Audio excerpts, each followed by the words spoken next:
Shark मछलियां महासागरों की प्रमुख हिंसक परभक्षी होती हैं। वे अपने अगल बगल की हर मछली को खा जाती हैं।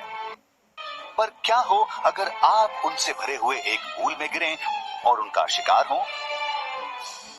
क्या होगा जब वे आपके खून को सूंघेंगी? आपके बचने के क्या आसार हैं? और ये शार्क मछलियां कितनी खतरनाक हैं?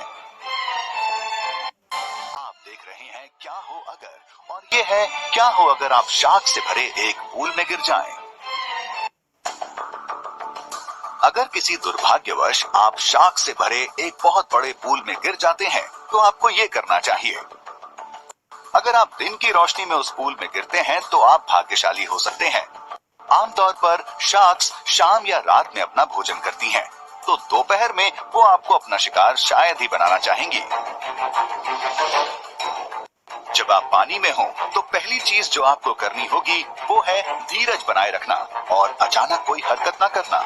मुझे पता है ये इतना आसान नहीं है, पर आप एक शार्क से तेज नहीं तैर सकते। अगर एक शार्क आपके सामने आ जाए तो आप क्या करेंगे? चलिए पहले शार्क्स के आक्रमणों को परिदृश्य में रखकर देखते हैं। ये बहुत ही असाधारण है और आपके आकाशीय बिजली से मरने की संभावना एक शार्क द्वारा खाए जाने से ज्यादा है। आप इस पर विश्वास करें या नहीं, पर आपका इंसान होना बहुत फायदेमंद है। आप सोच रहे होंगे कि अगर आप एक मछली होते तो आपके लिए आसानी होती, क्योंकि आप उनके साथ ही घुल मिल जाते, पर ऐसा नहीं है। आपने चाहे फिल्मों में जो भी देखा हो, शार्क्स आपको खाना नहीं चाहेंगी। शार्क्स दूसरी मछलियों को खाने के लिए बनी है, न कि उन जानवरों को जिन्हें वे नहीं जानती। और अगर आप एक सामान्य आकार के इंसान हैं, तो आप ज्यादातर शार्क से काफी बड़े होंगे। उनमें से ज्यादातर के लिए आप कुछ ऐसे होंगे जो उन्हें नुकसान पहुंचा सकते हैं। इसका सिर्फ एक असाधारण केस हो सकती है द ग्रेट व्हाइट शार्क। वे इंसानों से बड़ी होती हैं और हमसे नहीं डरती, पर अन्य शार्क्स की तरह वे भी ज्यादातर सिर्फ दूसरी मछलियों को खाने में दिलचस्पी रखती हैं। मरीन बायोलॉजिस्ट्स यानी समुद्री जीव विज्ञानी ऐसा मानते हैं कि ज्यादातर शार्क्स के हमले इंसानों के पानी में मछली जैसे लगने पर होते हैं। एक सर्फ बोर्ड से सर्फर की लटकती हुई टांग कई शार्क्स को सील जैसी लग सकती है, खास करके तेज पानी में। तो जब तक आप उन्हें इंसानों जैसे लगते रहेंगे, आप सुरक्षित रहेंगे। पर क्या हो अगर वे आपके खून को सूंघ ले तो? अगर वे ऐसा करती भी हैं, तो भी शायद वे आपको नहीं खाएंगी। ये एक ऐसी गंध होगी जिसे वे नहीं पहचानती हैं, और इसलिए शार्क्स आप में दिलचस्पी नहीं लेंगी। आपके खाए जाने की संभावना तब ज्यादा होगी जब शार्क्स को लगे कि आप दर्द में हैं। गंध की बहुत अच्छी पहचान होने के साथ साथ शार्क्स बहुत अच्छे से सूंघ भी सकती हैं।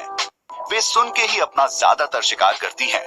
तो अगर एक शार्क सुनती है कि आप दर्द में हैं, तो वे आपकी तरफ तुरंत आ सकती है। पर इस बात की कोई गारंटी नहीं कि वो शार्क आपको खाएगी। शार्क्स स्वभाव से बुरी नहीं होती हैं, पर वे बहुत जिज्ञासु होती हैं। अगर उनका ध्यान आप पर जाता है तो वे आपको पास से देखना चाहेंगी। अगर ऐसा होता है तो घबराएं नहीं, वे शायद सिर्फ ये देखना चाहती हैं कि उनके घर में कौन है। अगर वे आपको काटती भी हैं, तो शायद उन्हें पता भी नहीं चलेगा कि वे आपको नुकसान पहुंचा रही हैं। शार्क्स के दांत हमारे दांतों जैसे होते हैं। वे उससे ही अपने अगल बगल की जांच पड़ताल करती हैं। वे शायद आपको काटेगी, पर इसलिए नहीं कि शार्क्स आपको नुकसान पहुंचाना चाहती है, बल्कि इत्तेफाक से। एक तरीका जिससे आप इन शार्क्स द्वारा खाए जा सकते हैं वो है जब वे उस पूल में बिल्कुल भूखी हों। तब आप खाने के लिए कुछ हिंसक शार्क्स का शिकार बन सकते हैं। अगर आप किसी तरह उनका भोजन बनने से बच जाते हैं, तो आप जल्दी ही महसूस करेंगे कि शार्क्स के साथ तैरना कितना मनोरंजक हो सकता है।